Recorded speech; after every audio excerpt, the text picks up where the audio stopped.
Yan. May tanong kanina eh. Okay, may tanong kanina. Habang nagme-merienda tayo. Okay. Doon sa paggawa daw ng suka.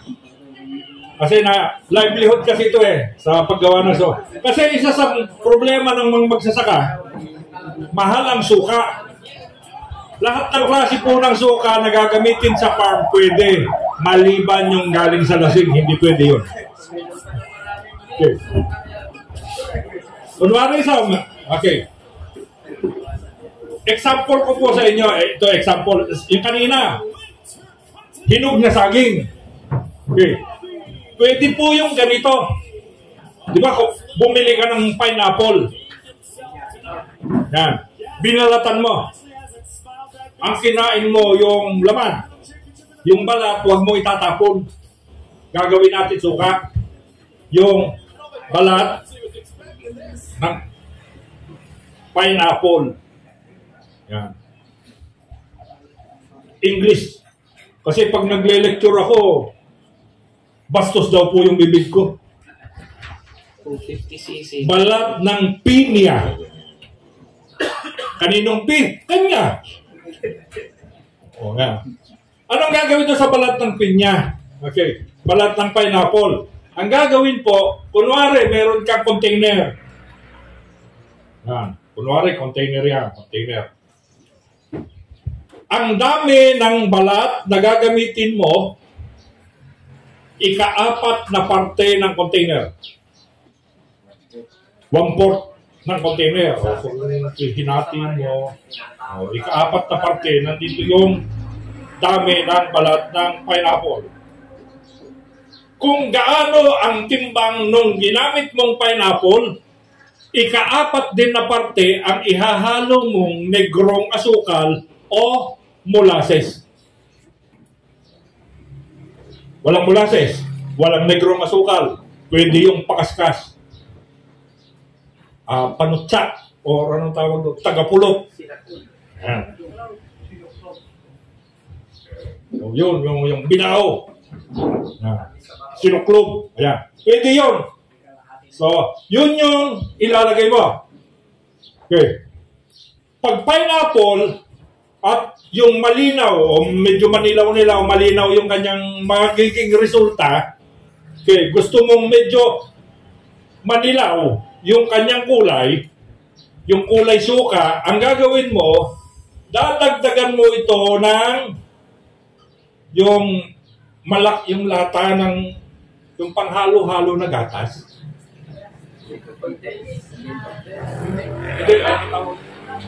Evaporada. Yung condensed, yung pang-diabetes eh. Huwag yun. Yung malabnaw. Diba? Yung malaki. Kung ito yung drum, malaki. Eh, kung gano'n lang kaliit, di maliit lang na pang...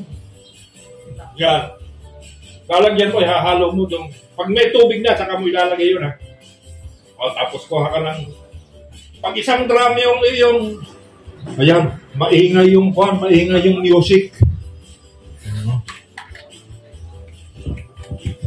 Ingay. Ayan, salamat. Nadinig na. Okay. Kung isang drum ang gagamitin mo, 1/8 kilo. 1/8 kilo, isang drum. O, that is 200 liters. Pero kung ang gagamitin mo, ganun lang mga 20 liters, isang kutsara lang ang gagamitin mo nito. I-base na lang natin sir sa 20 liters para mas madali ang mixture. Pag 20 liters? Yes, sir. Opo. I-sample na sa 20 liters, hindi isang drum para... Opo, 20 liters. Oo. So, ika-4 din na parte ng 20 liters, yun yung dami ng pineapple. O, tapos ika-4 na parte nung timbang ng pineapple, yun yung ilalagay mong crude brown sugar o yung negrong asukar o molasses. Then, lalagyan mo po ito ng 1/4 liter na suka. Suka. So, kahit yung commercial, 1/4 liter lang. Primer ang tawag doon. Primer. Para doon sa lactic acid bacteria. Meron kasing lactic acid bacteria yun. Yung nilalagyan. Para primer, para dumami. Okay. Ngayon, kung gusto mong maiba, Ang kulay, bukod sa gatas, sabi ko nga, pinagkainan ng dragon fruit, yung gusto mong kulay. Pwede. O kaya, gusto mong mas matingkad na dilaw, pwedeng, di ba kumain ka ng nangka? Yung nangka, di ba yung pinagkainan mo, kasama na yung balat. O yung buong yun, lagay mo sa net bag. Lagyan mo ng pabigat na bato, yung lubog mo. So, pati amoy nung nangka, magkakayong pag pineapple, amoy nangka pa siya. So, meron ka ng flavor. Pwede pong ka doon. Okay. So, isang buwan, ang kanyang pagbababad, yung first 2 weeks, sa bahay lang.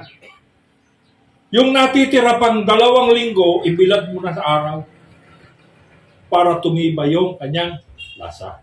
Pinakita ko kanina yung aking ginawang suka.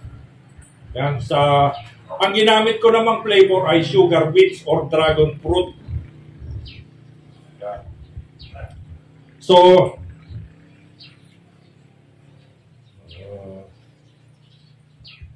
yan. Yung aking nagawang suka, ito na po yung finished product niya. Ay, para pakita ko lang sa inyo.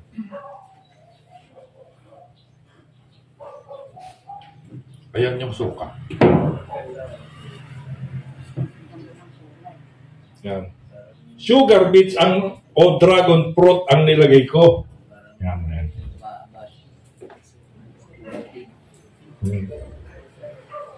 Wala pa yun.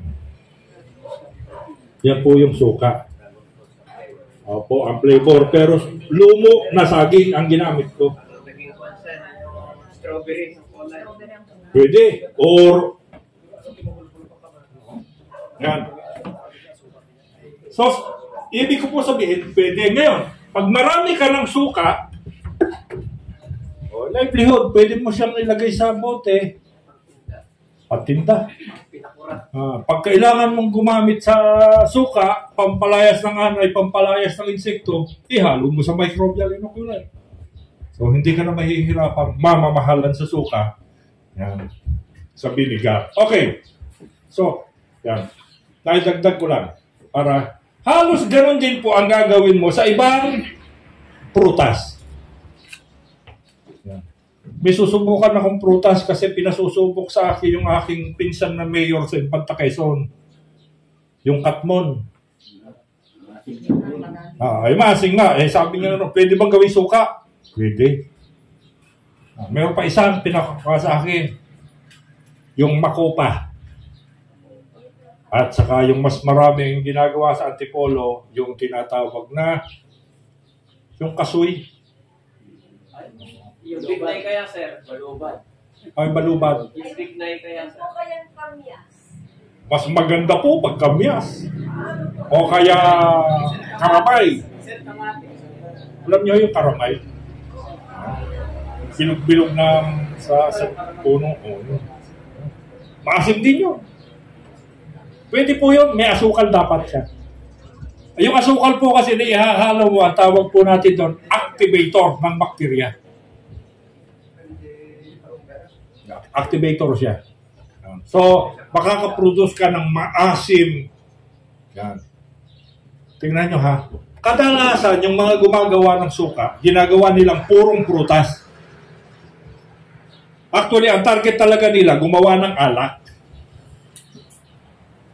Pero pag sumingaw, yung paggawa nila ng alak, nagiging suka.